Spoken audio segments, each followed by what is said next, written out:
Anda mau dapat firman firman doang, kalau tidak hidup di dalam kemuliaan Allah di dalam jemaat, Anda tetap akan lemah. Orang gitu gampang dicaplok singa.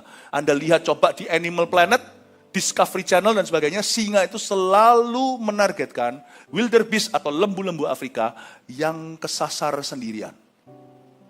Selalu itu dimakan. Nggak peduli dia punya tanduk besar, dia akan pasti di gang up, pasti dikepung sama rombongan singa. You don't stand a chance. A lone Christian don't stand a chance.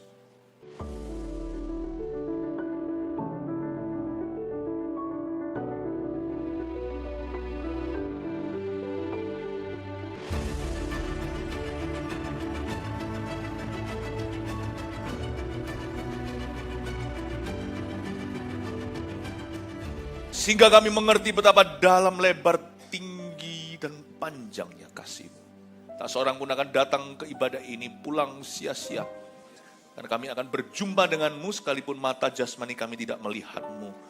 Hati dengan hati akan ketemu. Bukan hanya Tuhan dan umat-Nya, tapi di antara kami pun Kau satukan hati kami. Hingga kami bertumbuh bersama-sama dalam pengurapan-Mu. Mengalirlah Roh Kudus.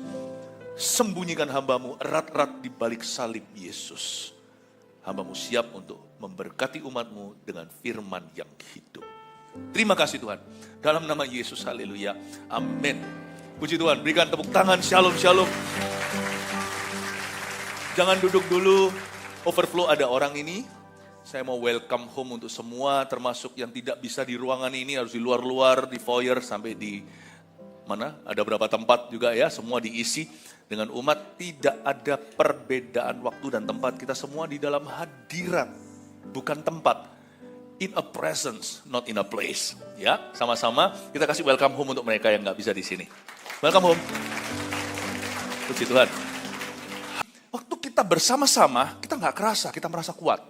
Tapi waktu kita sendiri mungkin ada orang yang merasa, kenapa ya aku ini kok lemah ya. Saya tidak sekuat yang nampaknya. Bukan lemah lembut ya. Ini kelemahan. Orang-orang yang merasa, aku itu gak kuat sebenarnya. Aku ini rapuh, gampang goyah, dan gampang goyang. Karena itu saya ingin menjawab, kalau sejujurnya ada orang yang begini, semoga Anda sembuh lewat khotbah ini, paling tidak Anda akan mengalami kemajuan. Proses Tuhan, tapi mengalami kemajuan daripada muter-muter di padang gurun lalu mati di situ.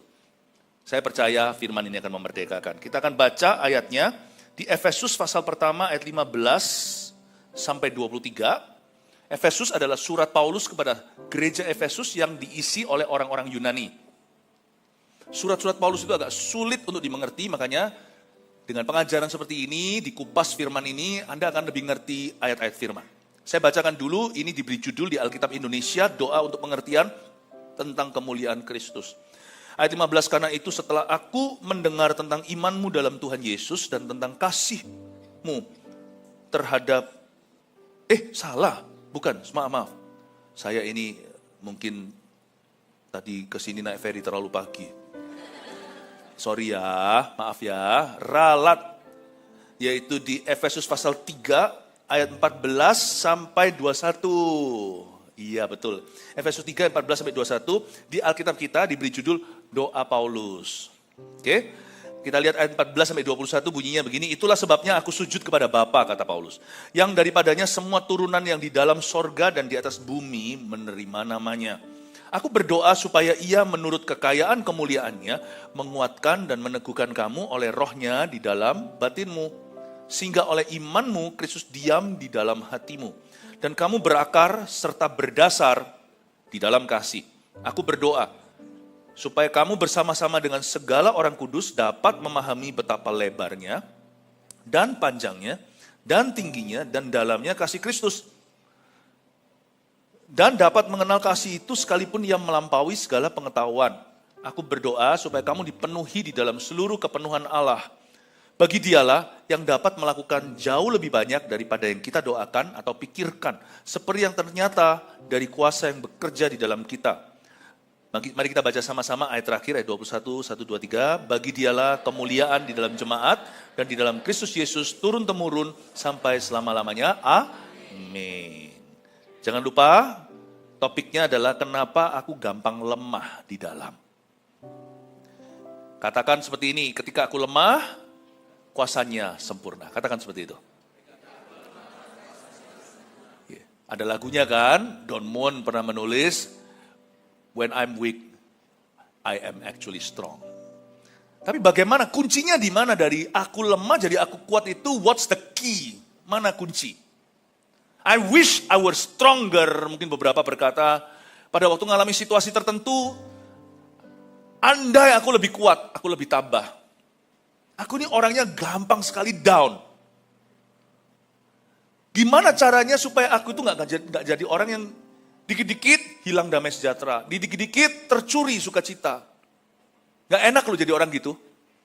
Seperti terombang-ambing. Seperti sampan yang terhuyung-huyung. Benar-benar gak enak. Untuk apa kita jadi orang Kristen secara status dan melalui pengakuan iman, tapi gak punya iman di hati. Kita gak akan happy. Gampang gelisah, overthinking, gampang worry atau gampang khawatir. Pikirannya negatif. Ketakutannya lebih besar daripada imannya. Kenapa ya aku gampang lemah di dalam? Mari kita lihat di sini kuncinya. Kita lihat ayat 14. Itulah sebabnya. Katakan itulah sebabnya. Nah ini jawabannya langsung gak basa-basi. To the point tuh Paulus. Itulah sebabnya aku sujud kepada Bapa. Kekuatan itu ada pada Bapa. Bukan pada diri kita. Bapa yang menciptakan kita. Bapa yang mengutus Yesus untuk mati bagi kita. Bapa. Sebenarnya di dunia ini krisis Bapa. Krisis kepercayaan. God is the strength of my heart. Kata God, G-O-D bukan chat GPT. Allah Bapa, itulah sumber segala-galanya. Bahkan di kitab Ibrani dikatakan, dia adalah Bapa segala roh. Bahkan the Father of lights atau Bapa segala terang. Nggak mungkin kuat lah. Yesus berkata sendiri di Yohanes 15. Di situ Yesus menyebut hubungan kita dengan Allah Tritunggal. Bapa adalah pemilik, pengusaha kebun anggur itu. Akulah pokok, kamulah carangnya. Di luar aku, kamu nggak bisa berbuat apa-apa. Bapa yang memiliki kebun anggur itu. Di luar aku kami tidak bisa berbuat apa-apa. Itulah sebabnya aku sujud kepada Bapa.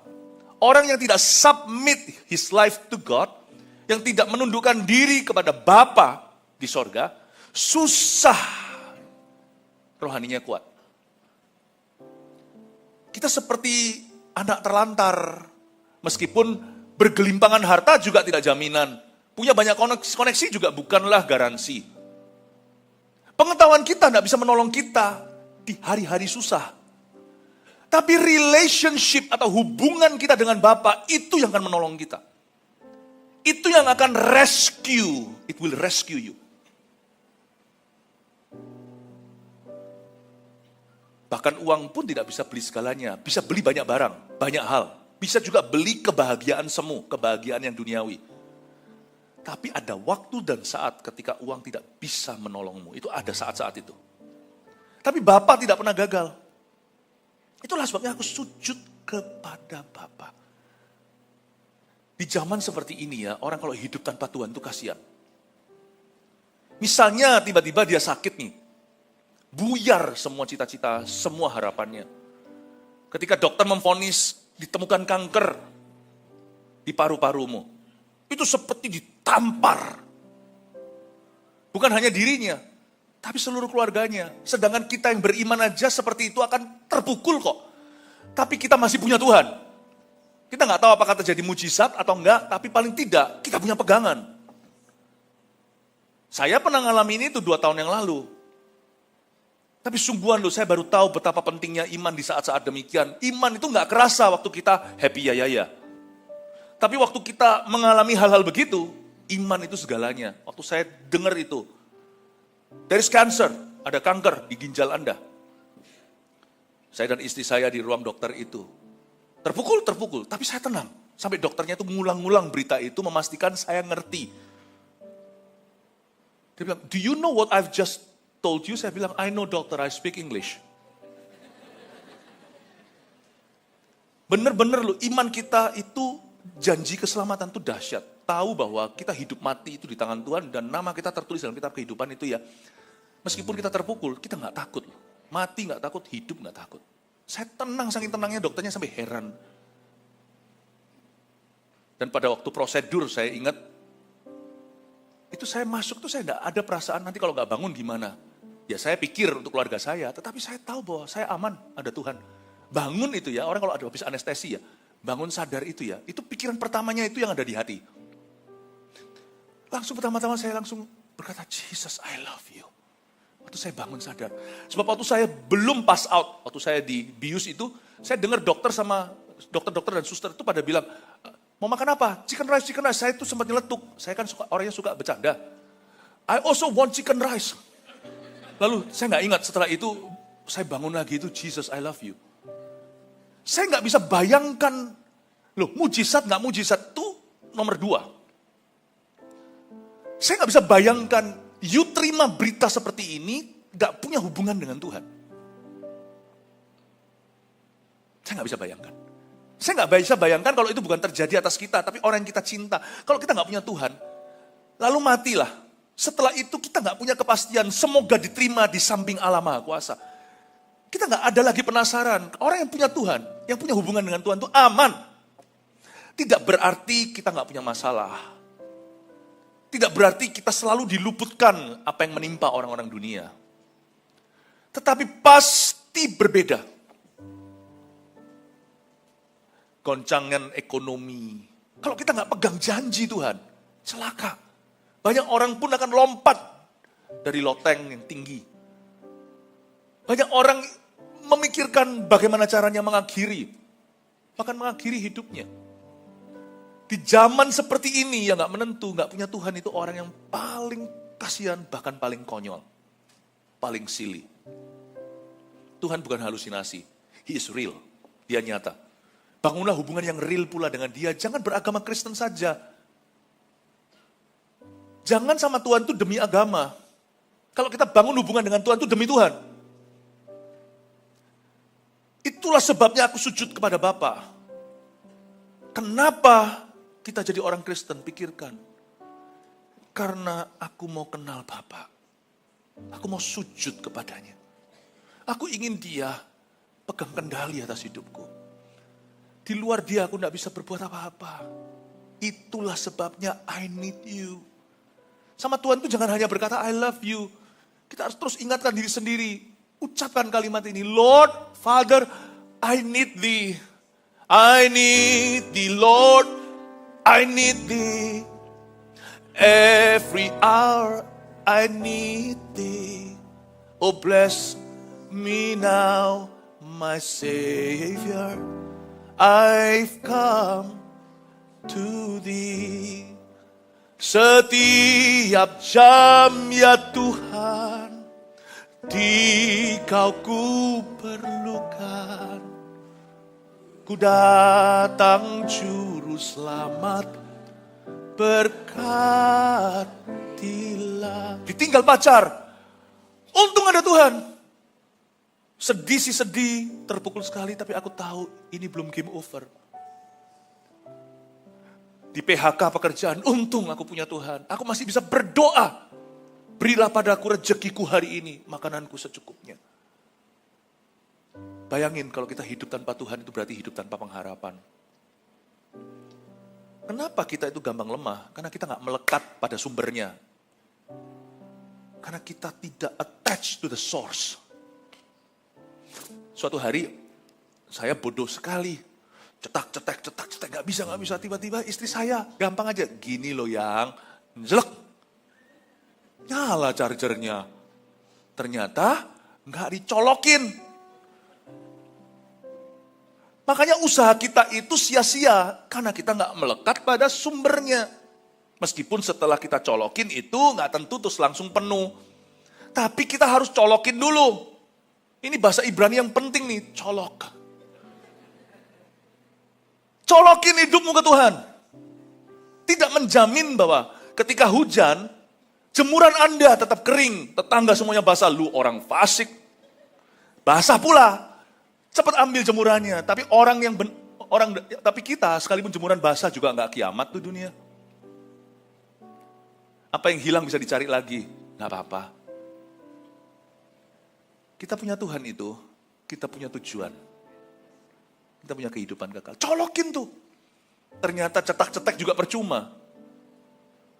Kalau tidak terhubung dan tersambung kepada sumbernya. Itulah sebabnya aku sujud kepada Bapa. Therefore, I bow to the Father. I submit my life to Him. Amin Bapak Ibu. Kerohanian itu kira-kira hidup rohanimu itu prioritas nomor 1 atau nomor 2 di hidupmu atau enggak sama sekali. Bagi saya number 1. Bukan sebagai hukum Taurat. Tapi saya setiap kali hari Minggu ke gereja misalnya, kalau anak-anak AOG kita dan Voltage, hari Sabtu, itu buat bagi saya bukan hari ke-7. Tuhan gak dapat sisa. Minggu itu selalu hari pertama keluarga kami. Always the first day. To Christians, untuk orang Kristen, untuk orang Yahudi, Yudaisme, itu hari ke-7, hari Sabat, hari Sabtu mereka. Bagi saya, orang Kristen, Tuhan bangkit pada hari Minggu, Minggu gak keramat. Kalau di Pakistan, hari Minggunya itu Jumat. Di Indonesia, hari Minggu, libur nasional tiap minggu. Bagi saya dan keluarga saya, baik dulu, waktu zaman dulu saya masih ngantar anak-anak atau kita masih ke pemuda, itu hari Sabtu. Sabtu atau Minggu itu bagi kami, sekeluarga itu hari ke-1. Number 1 selalu menyembah Tuhan, diisi firman, bersama dengan umat pilihan. Tapi setiap hari, selalu tiap pagi, saya selalu cari Yesus dulu dan cari firman. Setiap minggu hari ke-1. Setiap hari, tiap pagi. Karena ada ayatnya, bahwa kasih Tuhan tak berkesudahan, tak habis-habisnya rahmatnya, selalu baru tiap siang. Ada yang salah? Enggak ya, bukan siang ya. Baru tiap petang. Bukan. Selalu baru, istilah, fill in the blank, tiap pagi. Baru tiap pagi. Besar setiamu Tuhan, selalu baru tiap pagi, baru tiap pagi, baru sepanjang hari, besar setiamu. Lalu malamnya baru nyanyi, sepanjang hari ku nikmati, hitung mundur tuh, pertolongan dari Tuhan ku rasakan, dari jam 8 pagi. Berkat-Mu, oh Tuhan, sampai jam 8 malam, sampai tidur. Terus sepanjang jalan yang Kau tunjukkan, membawa pada kehidupanku, rasakan kasih Tuhan, pulihkan jiwaku. Malam hari sebelum tidur, ku bersyukur sebab Roh Kudus telah, dari saat teduh pribadi tadi, menuntun hidupku. AM PM, pagi petang, ku cinta Kau Yesus Tuhan. Lihat ke belakang dari pagi, ku cinta Kau Yesus Tuhan, sungguh Kau segalanya bagiku. Haleluya, merdu-merdu suaranya, luar biasa orang Batak. Saya pagi-pagi colokin dulu. Jangan ributnya tiap pagi itu nyolokin HP. HP ku kosong. Hidup rohanimu piye? Kata orang Jawa Tengah. Hidup rohani Anda gimana? Kehidupan rohanimu that important kah? Sepenting itu kah? Penting. Meskipun hidup rohani tidak otomatis pay your bill. Langsung membayar tagihanmu. Gak langsung membuat semua rencana jalan. Tapi kalau hidup rohanimu macet, mandek, yang gak jalan itu dirimu. Rencanamu percuma. Billmu juga akhirnya gak kebayar. Bukan karena Tuhan membayarnya, tapi Anda tidak akan punya tujuan dalam bekerja. Yang mandek, yang macet itu bukan rencanamu, tapi dirimu. Tapi waktu kita bangun manusia rohani kita gak lemah. Kita kita kuat bukan hanya sepanjang hari, bahkan kita bisa gendong orang lain pula. Saking kuatnya Tuhan kasih sama kita kekuatan ekstra untuk gendong kanan kiri kita. Tak gendong.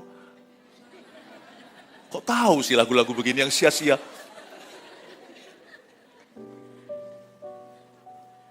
Saking kuatnya, Tuhan gak pernah kasih kita itu pas-pasan. Ini loh kekuatan yang kau butuhkan untuk menyambut hari hanya buat dirimu. Gak pernah. Tuhan tuh selalu Allahnya 5 roti 2 ikan. Your lunch, makan siangmu itu selalu lebih banyak.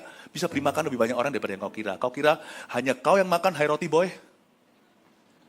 Karena yang bawa itu kan a boy, anak kecil. Tapi sebenarnya dari makananmu nanti kamu akan kasih makan 5.000 orang. God always gives you extra strength. If you put Him first, Anda itu nanti punya ekstra-ekstra untuk orang lain bisa merasa. Gak pernah Tuhan kasih Anda itu kekuatan pas-pasan. Kalau Anda utamakan dulu kerajaan Allah dan kebenaran tiap hari, tiap pagi. Yang Tuhan tambahkan, selalu melampaui harga asli. Tuhan bukan tipe, saya gak ngomong ini secara duit ya, secara materi ya. Jangan kita murahan sama Tuhan. Berkat paling murah itu adalah harta. Paling mahal itu hubungan kita dengan Allah. Karena Tuhan berkata, barang siapa miskin di hadapan Allah itu bahagia. Artinya orang yang bersandar bergantung penuh. Listen ya, Tuhan itu gak pernah kasih kita itu berkat pas-pasan. Dan kalau Tuhan itu ngasih kita sesuatu misalnya, carilah dahulu kerajaan sorga dan kebenarannya. Segala sesuatu ditambah. Tambah-tambahan Tuhan itu bukan matematika dunia. Misalnya Anda rental mobil termasuk sopir. Anda sopir tapi yang Anda sopiri adalah Tuhan Yesus. Selesai, hari ini berapa? Oh, satu hari $100. Tuhan tidak memberimu $100. Ingat ya, saya nggak ngomong soal uang. Saya bicara tentang sifat Allah. Dia nggak ngasih Anda $100 dikasih. Ini sesuai kwitansi. Lalu Tuhan tips Anda $1.000. Itu yang disebut segala sesuatu ditambahkan. Tambahan Tuhan tidak imbang dengan investasimu dan jasamu. Tidak imbang dengan doamu. Tuhan tidak dalam bisnisnya menjawab imanmu. Imanmu terlalu kecil. Kasihnya selalu melampaui dalam lebar, tinggi, dalam, panjang. Selalu melampaui doamu. Kalau enggak gitu bukan Tuhan Yesus. Jangan GR. Karena imanku Tuhan jawab doaku. Come on. True. Imanmu menggerakkanmu untuk mengalami sesuatu dengan Tuhan. Tapi waktu Tuhan memberimu pengalaman itu selalu melampaui imanmu. Makanya iman bukan yang terbesar. Kasih. Love is the greatest. Saya nggak pernah, makanya itu saya nggak malas beriman. Karena saya tahu, kalau saya beriman pada Tuhan, saya akan mengalami Tuhan. Dapat nggak dapat yang saya imani itu nomor 2. Mungkin kadang-kadang yang saya minta, saya kira itu adalah roti. Ternyata yang saya minta adalah batu. Siapa tahu, kadang-kadang kalau Tuhan tidak jawab doa kita, jangan marah dulu. Bisa jadi kalau dikasih, aku jadi tersesat karena itu. Tuhan yang paling tahu. Katakan Tuhan yang paling tahu. Tapi kalau saya malas beriman karena saya takut kecewa. Saya malas meminta karena takut ditolak. Yang saya sayangkan adalah saya kehilangan kesempatan untuk alami Tuhan. Dapat gak dapat sesuai aplikasi itu nomor 2. I trust that, saya mempercayakan itu pada departemennya Allah. Itu bukan di ranah saya. Tapi ketika saya mulai beriman pada Tuhan itu, kasih Tuhan tahu apa yang hendak Ia berikan di hidupku. Sesuai dengan firman dan kehendak rencananya. Sesuai hikmatnya. Saya nggak pernah curiga sama Tuhan. Karena Dia bukan manusia. Dia nggak seperti kita, orang-orang yang licik, curang, picik. Saya harap Anda mengerti, sebab saya akan mulai masuk ke area yang lebih susah, ayat yang susah untuk kita praktisnya gimana. Yaitu betapa lebar, betapa ini. Gimana kita memahami.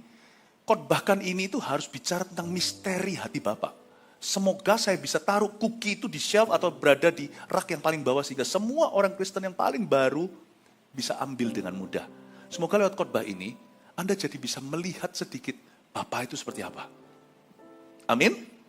Nah, kita baru 1 ayat. Sedangkan ibadah berikutnya sudah mulai menunggu. Jadi lebih baik kita lanjutkan ya. Kalau gitu tanya sama orang sebelahnya. Ngomong sama orang, tanya orang sebelahnya. Kemana setelah ibadah ini? Katakan, di sini saja. 今天不回家, ya. Oke? Kita lihat itulah sebabnya aku sujud kepada Bapa ayat 14 yang daripadanya semua turunan yang di dalam sorga dan di atas bumi menerima namanya.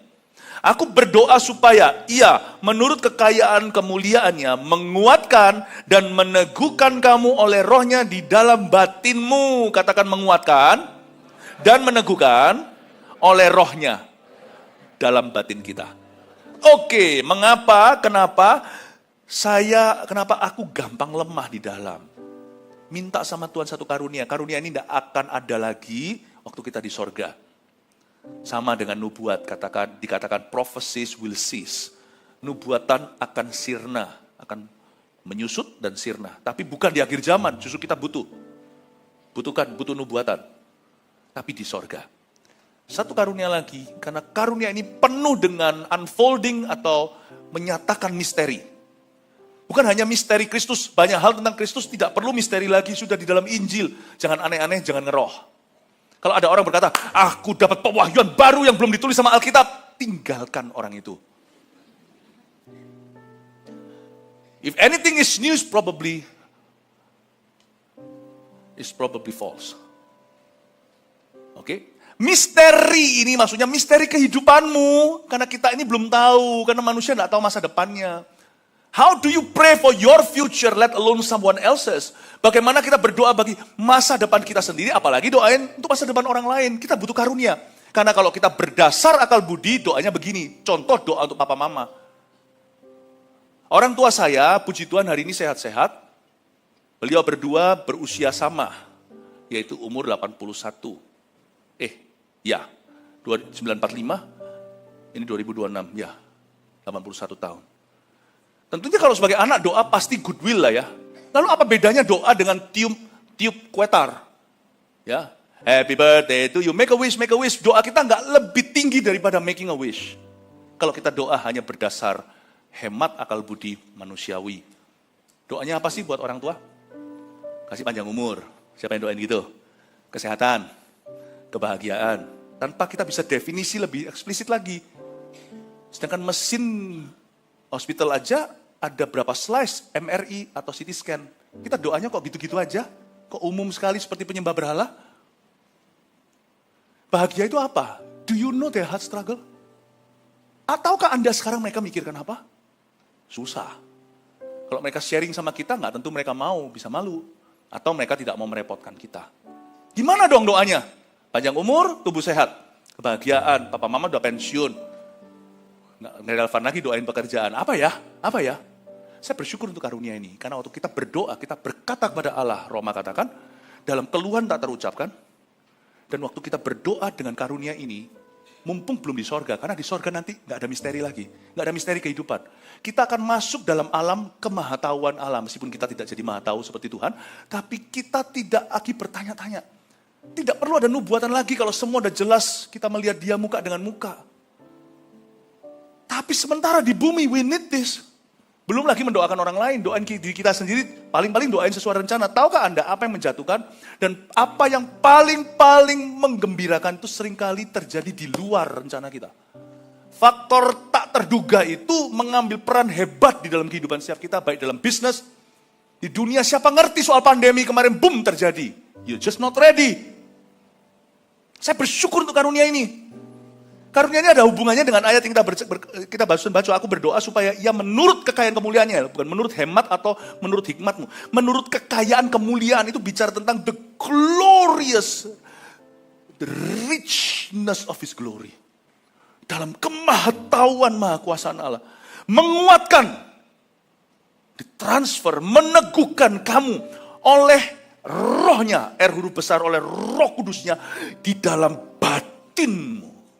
In your innermost being, di dalam manusia rohmu. Inilah karunia berdoa dalam bahasa roh. Kenapa kita mudah lemah? Karena kita tidak antisipasi. Karena kita bersandar pada kekuatan kita dan bersandar pada pengertian kita sendiri. Sedangkan ada ayatnya, percayalah kepada Tuhan dengan segenap hatimu dan jangan bersandar kepada pengertianmu sendiri. Kita tidak boleh bersandar pada pengertianmu sendiri. Kita tetap perlu menyembah Tuhan dengan akal budi, berdoa dengan akal budi, tetap perlu. Saya tetap, kalau doain orang tua saya tetap pakai bahasa Indonesia. Saya paling suka kalau doa, kalau pakai bahasa manusia, bahasa Indonesia atau bahasa Inggris. Chinese saya lebih pas-pasan lagi. campur-campur kadang-kadang. Tapi saya tahu itu nggak memadai. Tapi puji Tuhan kalau saya doakan, saya doa pakai bahasa lidah. Karena itu manusia roh dalam batin Allah Bapa tahu yang dimaksud oleh roh itu bahwa dia mendoakan orang-orang kudus. Orang-orang kudus ini tolong didefinisikan. Itu berarti saya, Anda, dan orang-orang yang kita doakan. Dan dia mengerti dengan keluhan yang tak terucapkan. Bahasa roh itu powerful in a corporate meeting, pertemuan corporate seperti ini, tapi bukan untuk pengumuman.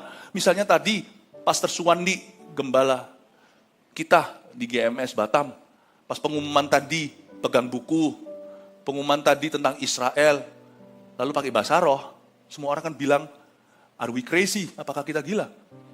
Kalau ada di sini tiba-tiba permisi tanya sama Asher, WC di mana? Dia pakai bahasa roh, jelaskan. Bisa ngompol di celana. Penempatannya salah, peruntukannya salah, residensial kok dipakai untuk komersial. Komersial kok dipakai untuk apa namanya? Untuk religius. Bukan begitu. Maksudnya bukan peruntukannya salah. Bahasa lidah secara korporat kita pakai saat kita ibadah, waktu worship pas sebelum firman kayak tadi. Supaya sekarang ada tafsiran, bukan terjemahan. Gak ada orang bisa terjemahkan bahasa roh. Sebagian besar misterius karena bicara tentang masa depan dan perkara-perkara Tuhan yang belum kau ketahui. Dalam dirimu maupun orang lain. Tetapi ada tafsiran spirit jemaat itu sedang berkata apa. Supaya nanti ada ayatnya di kitab Wahyu. Supaya barang siapa bertelinga hendaklah ia mendengar apa yang roh hendak katakan pada jemaat. Ini lewat pengkhotbah. Tafsiran sebagian dari penyembahanmu tadi. Bukan diterjemahkan, sebagian tafsirannya itu kita rasa spirit, the Holy Spirit, Roh Kudus lagi ngomong apa ke jemaat ini, bangun dari sisi apa. Saya bersyukur untuk bahasa roh. Anda kalau belum punya, minta sama Tuhan. Minta didoakan di CG-CG. Jangan diam saja, atau kalau ibadah begini, minta kadang-kadang dalam tengah-tengah pujian kita dapat. Makanya dari praise and worship kita, di worship menjelang akhir sebelum khotbah, kita berbahasa lidah, nanti bisa jadi berbahasa roh lagi. Ketika kita panggil orang, kalau ada altar call, kita doakan, orang ini kan gak kenal nih. Tapi dia datang membawa beban, nangis-nangis, saya gak ngerti. Tapi waktu saya doa, saya pakai akal budi. Mungkin dari kata-kata saya keluar nubuatan siapa tahu, tanpa harus memprediksi. Mungkin saya berkata, Tuhan mengasihimu. Orang itu mungkin tadi, sebelum datang ke gereja berkata, apakah engkau mengasihi aku? Boom, kena. Tapi waktu kita doa dalam bahasa roh, beban itu 1 ton terangkat. Minta karunia bahasa roh untuk bisnismu. Tiap pagi saya berdoa. Makanya saya gak gampang lemah. Bukan berarti saya gak lemah. Saya gak gampang lemah. Karena tiap hari sebelum bangun tidur, termasuk pagi ini tadi, sebelum kami akhirnya naik ferry ke sini, saya bahasa roh 40 menit as usual. 34 tahun saya kenal Tuhan. 30 sekian tahun, kan saya nggak langsung dapat bahasa roh di tahun pertama. 30 tahun sekian, saya nggak pernah bolong. Tiap pagi bahasa roh 40 menit, Anda nggak usah tiru. Sebelum bangun tidur, saya sudah terjaga tapi belum bangun suguhan badan. Saya bangunkan roh saya dulu. Karena Alkitab berkata, ia akan menguatkan dan meneguhkan kamu oleh rohnya. Kenapa kita gampang lemah? Kita nggak punya toolnya. Kita nggak bisa kuat dengan bersandar pada kekuatan kita. Karunia Allah bisa menguatkan kita.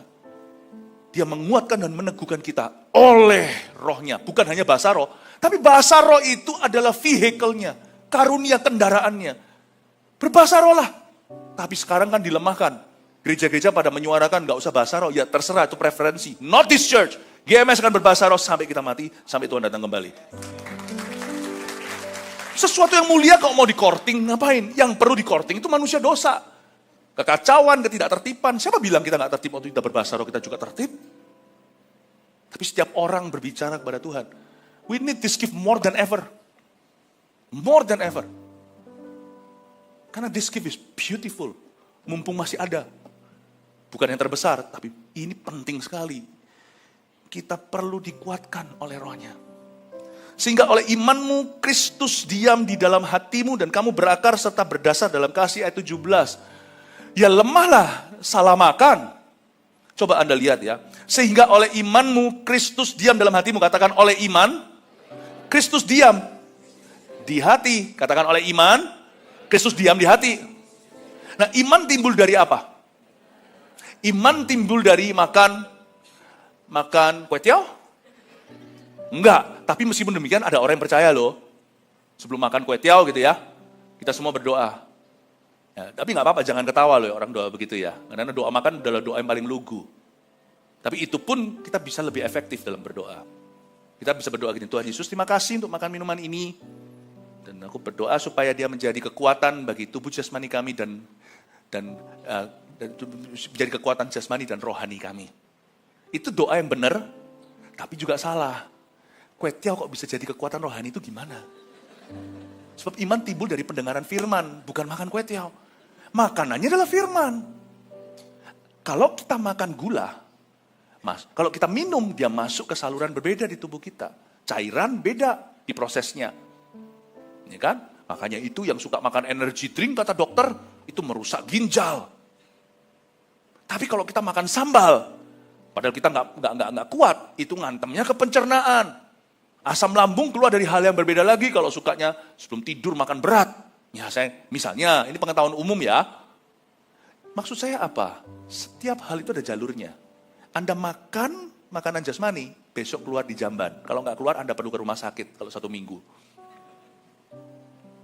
Tidak ada satupun masuk ke rohanimu. Tidak ada satupun. Kenapa kok kita semakin kuat? Gym, 6 pack, family pack, 1 bag. Gede, wah, Arnold, suasana seger. Tapi, gede nih, betul-betul seperti singa.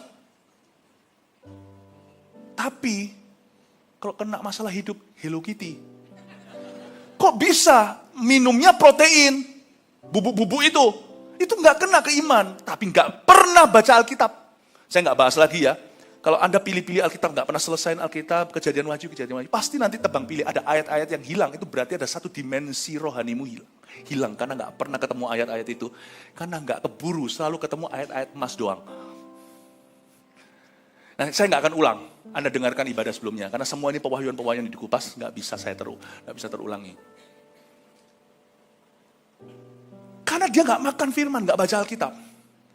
Dan dia tidak mengisi hidupnya dengan pengajaran-pengajaran firman. Ya pastilah gampang goyah. Sekarang pertanyaannya terjawab, kenapa aku gampang goyah? Karena kau lapar secara rohani, bukan roh haus dan lapar, itu bagus.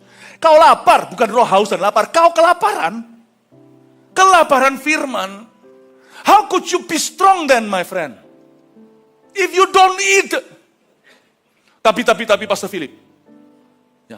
Saya itu selalu dapat rema dari Roh Kudus. Suatu hari, waktu dahulu saya pelayanan, waktu terjadi manifestasi kelepasan ngusir setan, ya yang gini kan sudah kasus ekstrim ya. Itu kayak orang yang eksorsis, yang orangnya sudah kesurupan. Saya menghadapi yang benar-benar ya, kasus benar-benar bukan hanya yang inner healing atau kesembuhan batin, yang benar-benar orang-orang okultisme. Itu berat banget. Itu kalau nggak ditahan, orang itu seperti film mungkin bisa melayang kali, bisa manjat tembok kali. Itu kejadian-kejadian saya nggak perlu ceritakan karena buat apa? Kuasa Tuhan itu yang patut kita fokus. Itu semuanya hanyalah sampingan yang harus kita selesaikan. Segera diam kau keluar setan. Nggak bisa ngusir. Itu murid-murid saya dulu di zaman-zaman itu puluhan tahun yang lalu. Ya, 30 tahun, 20, 25 tahun yang lalu. Dalam nama Yesus. Lalu saya disuruh seperti murid-murid Yesus. Nggak bisa ngusir setan, suruh guru. Saya bukan Yesus. Tapi mungkin saya lebih pengalaman dari mereka, dan saya udah lama jalan dalam otoritas Tuhan. Saya dipanggil datang, saya tengking setan cuma 1 kata. Dalam nama Yesus, Tuhan menghardikmu, keluar. Langsung keluar. Itu murid-murid saya, murid-murid Tuhan, bukan murid-murid saya yang Tuhan titipkan ke saya itu tanya, Kok Philip, kok bisa setan ini kuusir gak mempan kau 1 kata? Saya bilang, saya balik tanya, sepenuh apa hidupmu dengan firman? Loh kok kami ini dapat firman Tuhan berkata sungguh-sungguh. Tiba-tiba Tuhan kasih hikmat. Kan kalau dapat jawaban gitu saya juga bingung ya, kenapa ya? Kenapa kok gak mempan waktu kamu katakan? Saya bilang, kenapa perintahmu lemah? Ternyata mereka dapat ayat-ayat benar-benar kayak berkata, dengar suara Tuhan. Tapi 1-2 ayat doang. Dan mereka hidup dari 1-2 ayat itu dimemoris, diingat. Dan itu mereka hidupi sepanjang hari. Saya bilang, kamu gak kuat. Orang kayak kamu gini disuruh panco, langsung roboh. Kenapa? Aku makan steak, wagyu, yang paling berlemak. Iya, tapi cuma 1 kotak. Saya makan daging sama dengan kamu. Tapi saya makan 250 gram. 350 gram. Saya makan 1 kilo. Sana proteinnya tinggi, tapi hanya 1 kotak saja kecil. Kamu dapat remah, tapi kamu kurang volumenya, kurang makan. Saya bilang saya makan firman ini. Sebab oleh imanmu Kristus diam dalam hatimu. Kalau Kristus bukan diam di dalam hatimu, dia akan diam dalam perkataanmu, dalam doamu. Dia akan diam di dalam kalimat-kalimatmu. Dia akan diam dalam segala keputusanmu. Saya bilang karena kamu kelaparan, kamu tidak bisa angkat beban orang lain. Karena kamu lemah. Karena kamu malnutrisi firman. Meskipun firman yang kau dapat itu bagus, penuh urapan. 1-2 ayat saja. Coba kau hidup dengan stick, cuman 1 cut begitu sepanjang hari. Kau akan lemah lunglai, bukan lemah lembut. Paham Bapak Ibu? Do you read the Bible? Ya gak heran, gak kuat. Ketika dalam bisnis goyang sedikit, gimana larinya ke hal-hal yang mendukakan Allah.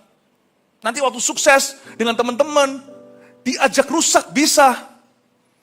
Gampang terseret, gampang terbawa arus untuk meninggalkan Yesus.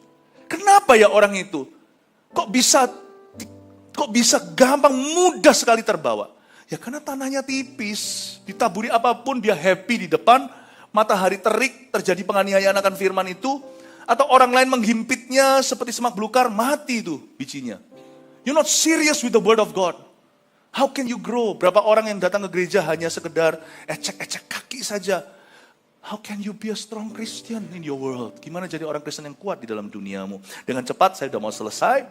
Ya, aku berdoa supaya kamu bersama-sama dengan segala orang kudus dapat memahami betapa lebarnya dan panjangnya dan tingginya dan dalamnya kasih Kristus. Ayat 18, Paulus berkata gini ya, betapa lebarnya, betapa panjangnya. Kayaknya saya nggak keburu deh untuk jelaskan ayat yang ini. Yang ayat 18 nanti kalau nggak keburu saya jelaskan di lain kesempatan. Pokoknya yang sisa, yang tidak selesai di gereja kita, saya akan berikan remahnya di saat teduh bersama, menjadi remah buat kita bersama. 18 saya nggak bahas. Itu bagus, luar biasa ayat ini, dahsyat. Lebar itu artinya apa, panjang artinya apa, tinggi dalamnya. Sabar ya, nanti kapan saya akan bagikan, tapi mungkin nggak keburu di sini. Dan dapat mengenal kasih itu, ayat 19, sekalipun ia melampaui segala pengetahuan. Aku berdoa supaya kamu dipenuhi di dalam seluruh kepenuhan Allah. Itu dia ayat 19 saya katakan. Kalau Tuhan menjawab doa, dia selalu melampaui segala pengetahuan. Dia melampaui imanmu. Dia tidak pernah menjawab imanmu pas sesuai dengan imanmu. Kalau Tuhan berkata sama seorang wanita, ibu, terjadilah sesuai dengan imanmu, termasuk wanita pendarahan itu. Kau sembuh. Be healed according to your faith. Pergilah. Dan jadilah sembuh sesuai dengan imanmu. Itu Tuhan ngalah sama ciptaannya. It's always more than that. Tuhan tidak pernah hanya menjawab iman sesuai dengan iman. Dia selalu menjawab melampaui iman kita. Karena itu berbahagialah orang yang beriman pada Tuhan dan memupuk imannya. Jangan beriman baru kalau butuh. Berimanlah pada Tuhan ketika engkau tidak memerlukan apa-apa. Iman itu bukan kebutuhan. Iman itu mengenal Tuhan. Kalau kau kenal Tuhan, dengan sendirinya kau beriman. Iman itu gak perlu didorong-dorong. Seperti cerita tadi tentang kelepasan. Karena saya tahu saya siapa. Saya tahu saya anak Tuhan. Saya tahu saya anak raja. Ketika setannya ngancam-ngancam gak mempan. Bukan karena iman saya besar. Karena saya kenal Allah yang besar. Kalau kau ragu, itu karena kau tidak mengenalnya. Iman itu bukan didorong-dorong. Aku minta iman yang gede Tuhan. Kenallah Tuhan, dengan sendirinya imanmu akan membesar. Saya dorong Anda untuk beriman pada Tuhan. Karena Tuhan selalu menjawab melampaui iman kita. Bagi dialah yang dapat melakukan, ayat 20, itu dia ayatnya. Jauh lebih banyak daripada yang kita doakan atau pikirkan. Saya tambahkan, dan imani. Seperti yang ternyata dari kuasa yang bekerja di dalam kita. God always over answers your faith. Bahkan kadang-kadang Tuhan tuh mempermalukan iman saya. Tuhan tidak pernah mempermalukan siapa-siapa. Tetapi saya jadi malu, imanku cuma segitu. Gak apa-apalah daripada saya imannya gede tapi nanti ompong, lalu saya kecewa di belakang, mendingan saya pengenalannya lebih besar, mintanya moderat. Tuhan selalu lampaui. Yang penting saya setia dalam perkara kecil, seperti kebaktian tadi pagi, saya jelaskan kenapa kita harus setia dalam perkara sederhana. Karena kuasanya nanti akan mengubah yang sederhana menjadi besar. Bagi dialah kemuliaan dalam jemaat dan di dalam Kristus Yesus turun-temurun sampai selama-lamanya. Amin. Ayat 21, dengan ini saya akhiri. Kok tiba-tiba shift ya, bicara tentang Roh Kudus, tentang firman, lalu Paulus berkata, bagi dialah kemuliaan di dalam jemaat. Katakan kemuliaan dalam jemaat. Kata kemuliaan di dalam jemaat ini adalah kelebihan-kelebihan yang Tuhan taruh di jemaat itu, tidak semua pada diri seseorang. Kelebihan-kelebihan itu Tuhan titipkan di jemaat itu dan dibagi jadi kasih karunia yang berbeda-beda. Dan kelebihan itu saling tertular dan menularkan. Jadi waktu kita itu sama-sama bersekutu seperti ini, inilah pentingnya kita tertanam dalam sebuah gereja lokal. Di kebaktian 1 tadi nanti dengarkan sendiri, pelbagai hikmat. Orang kalau nggak bergereja lokal dengan tepat, dia biasanya hanya punya satu hikmat dalam hidupnya. Misalnya orang itu pinter kutu buku, orang itu benar-benar people person, tapi kalau dia nggak pernah selesai tugas, atau orang itu melulu orientasinya selesaikan tugas, tapi selalu bad luck dalam hubungan. Nggak bisa, nggak tentu orang yang benar-benar punya ijazah cum laude nanti yang dapat kerjaan dulu. Tapi orang yang tertanam dalam jemaat, diasah sama Tuhan, itu pelbagai hikmat. Itu rounded wisdom. Nah, ayat ini sekarang dijelaskan lagi. Saya sambung kebaktian pertama tadi. Di dalam jemaat ada kemuliaan bagi dia. Kata bagi dia kemuliaan di dalam jemaat. Glory in the church. Katakan glory in the church. Dan di dalam Kristus Yesus turun-temurun. Gak hanya satu orang diturunkan. Sampai selama-lamanya, amin. Tahukah Anda waktu kita tertanam dalam gereja, yang lemah susah lemah. Karena pasti dikuatkan yang lainnya. Karena ada kemuliaan Tuhan di jemaat. Kalau Anda tetap tertanam, susah setan mencuri hidupmu. Susah Anda kalah lama-lama. Kalau Anda bangkrut pun gak mungkin Anda tidak bangkit lagi. Kalau Anda dalam masalah, sulit gak ada tanggal kadaluarsanya. Kalau Anda di dalam jemaat, ada berkat korporat. Yang lemah, yang kuat, yang lemah, yang kuat menguatkan yang lemah, menopang yang lemah. Susah. Itu yang disebut kemuliaan di dalam jemaat. Kenapa aku gampang lemah di dalam? Karena social distancing hidup sendiri. Percuma kalau kita hanya mau online, otodidak belajar Bible study, aku gereja tidak mau hadir di antara umat, yang penting pokoknya ikut pujian, itu pun di skip kalau nggak suka. Langsung ke firman, itu pun pilih-pilih pembicara siapa. Nggak pernah ada regular faith atau iman yang reguler. Susah. Anda mau dapat firman doang. Kalau tidak hidup di dalam kemuliaan Allah di dalam jemaat, Anda tetap akan lemah. Orang gitu gampang dicaplok singa. Anda lihat coba di Animal Planet, Discovery Channel dan sebagainya, singa itu selalu menargetkan wildebeest atau lembu-lembu Afrika yang kesasar sendirian. Selalu itu dimakan. Nggak peduli dia punya tanduk besar, dia akan pasti gang up, pasti dikepung sama rombongan singa. You don't stand a chance. A lone Christian don't stand a chance. Kristen sendiri nggak peduli kalau sana PhD teologi, pasti tetap lemah imannya. Karena ada satu yang menguatkan kita. Orang lemah nggak bisa lama-lama. Karena yang kuat menopang yang lemah. Itu terjadi waktu tertanam di dalam jemaat. Ada the glory of the Lord in the church. Dan waktu kita berbahasa roh sama-sama berdoa seperti ini, Anda jangan kaget ya. Jangan takut tiba-tiba roh jahat ditransfer, karena Tuhan tidak pernah memberi kalajengking bagi mereka yang minta Roh Kudus. Waktu kita berbahasa roh sama-sama gitu, itu indah, powerful.